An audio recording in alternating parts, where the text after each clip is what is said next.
Welcome to this update. It is August 18th, and we're going to be reviewing performance of the all-weather strategies. I want to welcome everybody here. We're meeting a little later today at 3 p.m. Hopefully you're okay. That means that I'm not drinking an espresso this time, just a glass of water.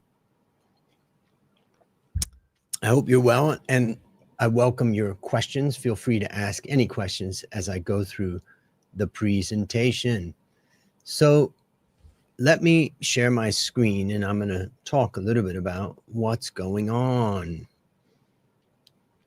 So again, this is the performance review for July of 2025.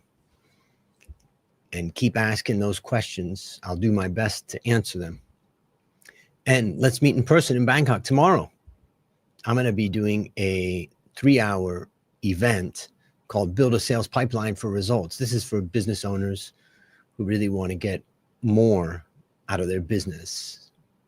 Use the coupon code and you get 60% off. That's at the Landmark Hotel. Now, our allocation strategies are global, they're long-term, and they're diversified. Now, when I say long-term, think decades, not years. I like what Warren Buffett says. Our favorite holding period is forever. If you aren't willing to own a stock for 10 years, don't even think about owning it for 10 minutes. So let's remember why we are here. We're here to build wealth over the long term. It's a marathon, not a sprint. These are the 6 pillars of investing that I see. The first is invest in stocks, because stocks have generally outperformed bonds and gold, offering a share in the value created by company management. Number 2, reduce risk. Diversify your portfolio across companies, sectors, countries, factors, and asset classes to minimize overexposure to any one area. 3, contribute regularly. Use discipline, dollar cost averaging to reduce the emotional risk of investing. Number 4, stay invested. Think long-term, be patient. The benefit of compounding happens after decades. Number 5, maintain discipline. Follow your investment plan to avoid acting based on emotion. And number 6, continue learning. Enhance your skills by staying informed and learning from successes and failures. Now, we create our strategies for decades, but not even a decade is really long term. This is me when I was a baby, and that's me when I came to Thailand, and that's me when I'm 100. Our aim is to create strategies that perform over many decades. Now, I wrote out much of this in How to Start Building Your Wealth Investing in the Stock Market, which you can get online or also at the bookstores. So our goal is to deliver steady returns over the long run.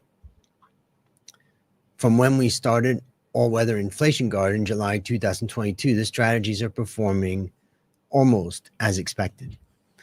Ranking the strategies by return shows recently moderate risk AWS is still above Alpha Focus, and All-Weather Inflation Guard has had the lowest return, but also the lowest volatility.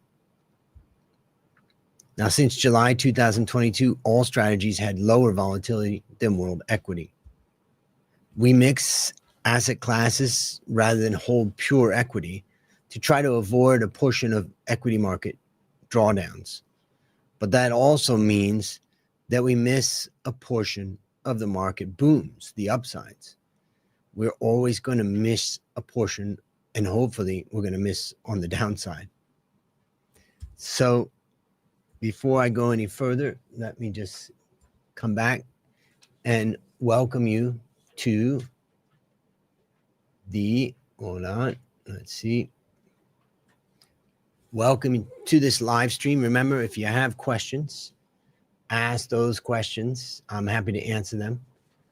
Last weekend, only a few days ago, we had about 80 or so people at Phenomena. It was great seeing everybody. If you were there and you're on today, make sure you say hi. But it was great to also meet some new people that are considering investing. The main thing that I want to convey in my discussions about the strategies is that, yeah, it's a little boring. We're not trying to be the best. We're trying to build wealth over the long term. And that means that we're blending in with stocks, bonds, commodities, and gold. So if you got questions or just say hi, feel free to chat put a message in the chat. And meanwhile, I'm going to go back to the presentation. And in fact, I'll bring up the whole presentation there and so let's talk about performance. The all-weather strategy gained 1.3, all-weather alpha focus gained 0.2, and all-weather inflation guard gained 0.4. So 70% is in equity in the all-weather strategies, 5% in bonds, and 25% in gold, and 0 in commodities. So since inception, the strategy was up 56.9% and 20.9% above a 60-40 portfolio. You can see in the notes below that we tried to make this a after fee performance, but it gets a little complicated, but it's as much as we can do to be after fees. Now in July, the strategy was up 1.3%, which was 0.9% above the 60-40 portfolio. Our 25% allocation to developed Europe did well, while emerging markets ex-China performed on par with world equity. And our 25% target allocation to gold was a drag on performance, but beat global bonds. It's funny because gold was so hot, and yet just when you think it's hot, it slows down. Now, the strategy has outperformed a 60-40 portfolio by about 0.4% in 2025 year to date. But on a cumulative basis, the strategy in 2024, the strategy beat by about 7%, and on a cumulative basis by about 20.9%. Let's look at all-weather alpha focus. We had 84% in equity, bonds 7%, and 9% in gold. Here we can see the strategy was up 10.1% since inception and 7.9% above a 60-40 portfolio. And it's 4.5% below world equity, but with a lot less volatility. Here we can see in July 2025, the strategy was up 0.2%, which was 0.2% below the 60-40. And our 15% tilt to financials did great. As you can see, it was phenomenal. But Europe, small caps, and precious metal miners dragged on performance. It's miners versus gold is always such a challenging bet. Now, the strategy has added 2.3% value compared to a 60-40 portfolio in 2025 year to date.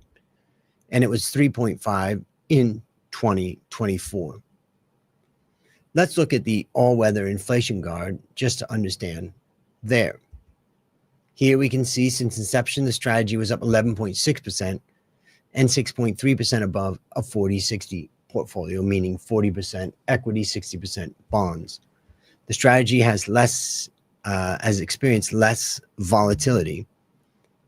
And in July, the strategy was up 0.4%, which was 0.2% above the 40-60 portfolio. So a little bit of performance. Our 5% tilt to financials did great, as you can see all the way at the left. And our tilts to infrastructure and gold were below world equity, unfortunately. Tips in the money market did better than global bonds. Now, the strategy has underperformed a 40-60 portfolio by about 1.3% year-to-date 2025. But it outperformed by about 1% in 2024 and cumulative about 6%. Let me go back to the screen, and if you've got any questions, make sure to ask. Let's see.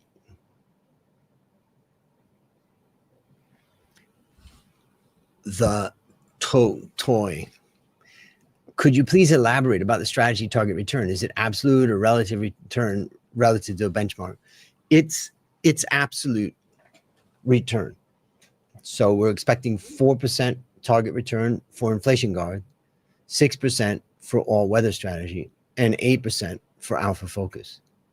Part of the reason why it's, although I have to say we do, of course, show the performance relative to a benchmark in the performance charts we just looked at, but I'm not looking at that myself. Now, part of the reason for that is that it's an asset allocation strategy, so it's a little bit harder to come up with a benchmark. It can be done.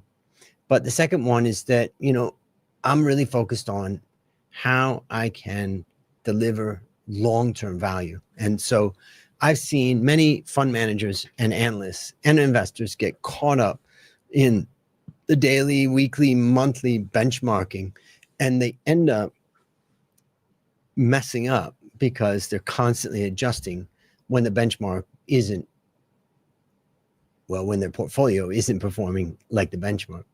Hopefully that answers your questions. If you got other questions, feel free to ask them now. All right, let's continue.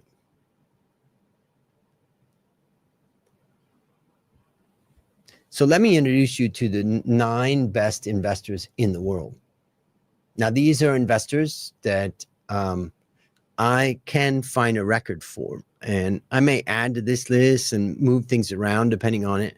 But if the investor doesn't have a clear record that we can track, then I don't include him. So number 9 is Will Danoff from Fidelity Contra Fund. And then number 8 is Bill Miller, who had the Legg Mason Value Trust. Walter Schloss was number 7. Richard Lawrence in Hong Kong, Overlook Investment. In fact, he was so interesting to me in his book that he wrote, The Model, that I interviewed him on the podcast. You can scan that QR code and you can listen to his podcast, the podcast I did of his episode. Then there's Peter Lynch, Warren Buffett, Julian Roberts of the Tiger Fund, and George Soros of the Quantum Fund. Finally, Jim Simons has the Medallion Funds, and it was crazy what he was earning. Now, did you see your name and picture? No, you didn't see mine either. So you're not one of the best investors in the world. You could maybe become the world's best investor. Anything's possible, but chances are slim to none. So I would say it's smarter not to count on that. Now, I made this chart where I tried to equalize their performance relative to their benchmark, because each of these investors started in a different year and they ended in a different year and the like. So what I try to do is just benchmark their cumulative average growth rate relative to a 10% market. And that's why we have the 10% at the left side. And of course, 10% is great. It roughly every 7 years, your money will double. Now let's unveil the first 2, Danoff and Miller. Look at Danoff and Miller. They were just slightly better than the market at 13%, but consistently over 35 and 15 years, respectively. So there you go. I asked students over the weekend, I asked them, what would be your expected return over the long run?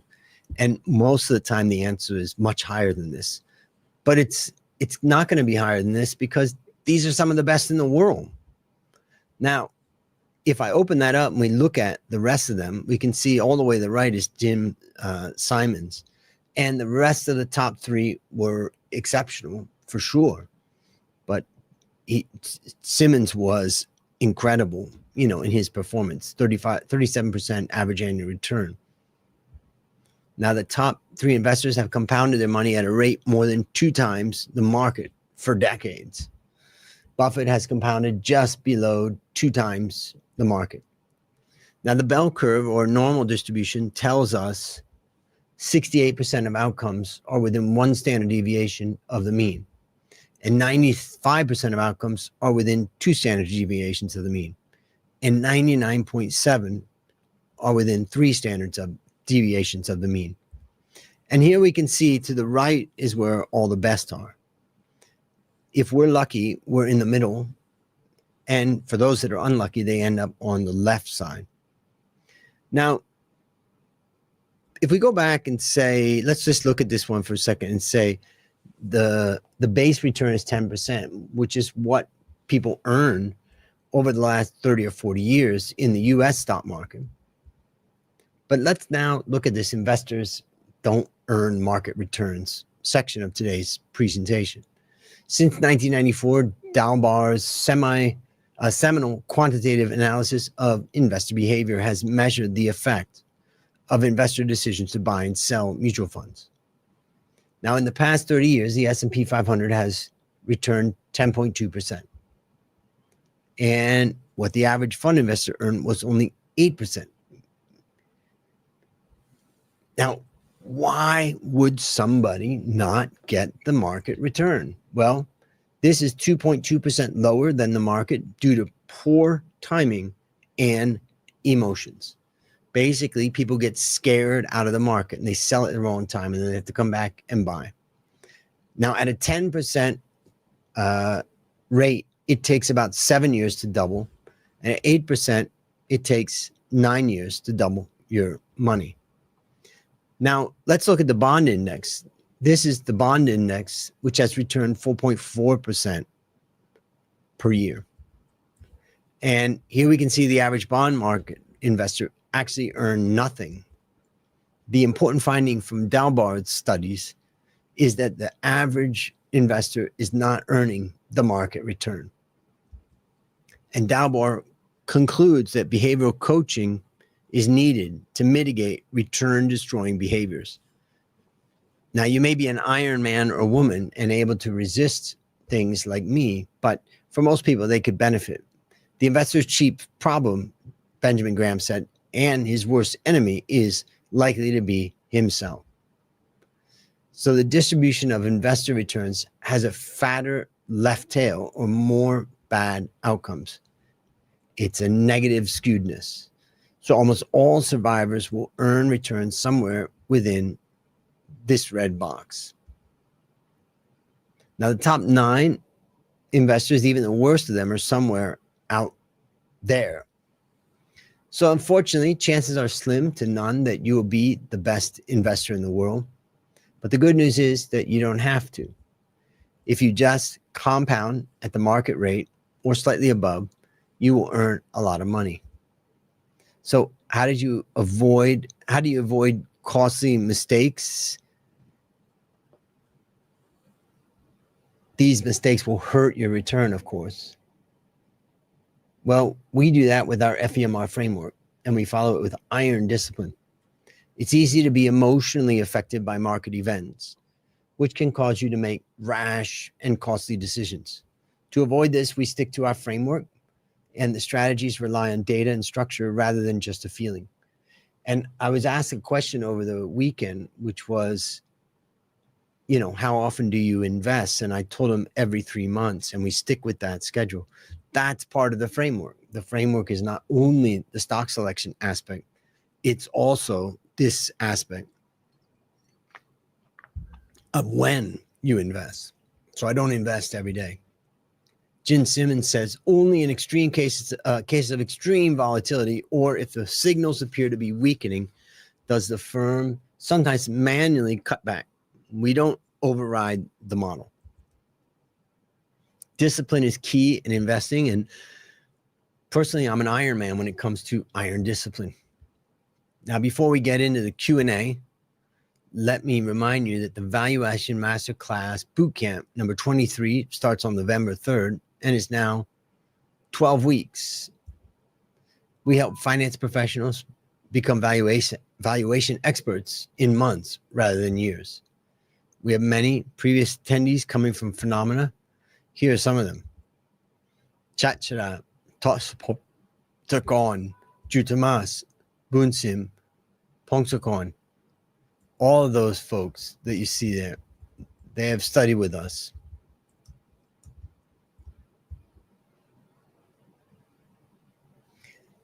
Now, in the Valuation Masterclass Bootcamp, you get a 12-week guided intensive online valuation bootcamp, and you get daily live sessions, team support, and progress tracking.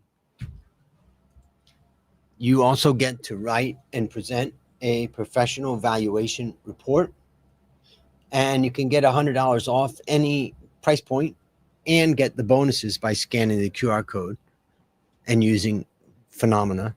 As well, you can use valuationmasterclass.com/bootcamp and use the coupon there. Let's answer questions.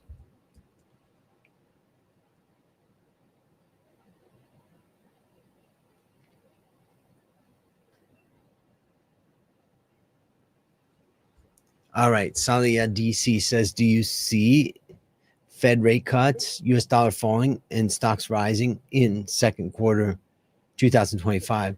Let's take those one at a time. I do see Fed rate cuts coming, and they could go all the way to zero again as Trump tries to pump up the economy. Remember, he has a midterm election coming up in November. So pretty sure that Fed funds rates are going to come down. Now, when that happens, investors are earning less on US dollar bonds, and therefore they take some money away. And that basically causes, right, people are not, interested in investing in low yielding bonds. And so ultimately money comes out of bonds, and it usually comes out of the US dollar. So having some US dollar weakness is definitely a long-term trend. But there's two exceptions to that. The first exception to that is that the federal government somehow manages to start cutting spending, which I think is a very minimal exception, very unlikely. And then the second one is that the Treasury comes up with some sneaky plan to implement to wipe away a portion of the debt. Now, as far as stocks rising, I think it's still possible that we have stock rise due to interest rates coming down. It would be felt mainly in US and developing markets because those are the places where interest rates really did come down. In emerging markets, places like Thailand, for instance, that's not going to be the case. All right. Remember, if you want to go to Valuation Masterclass Bootcamp, just use that coupon code to get your discount. All right. Any other questions? Feel free to ask any questions.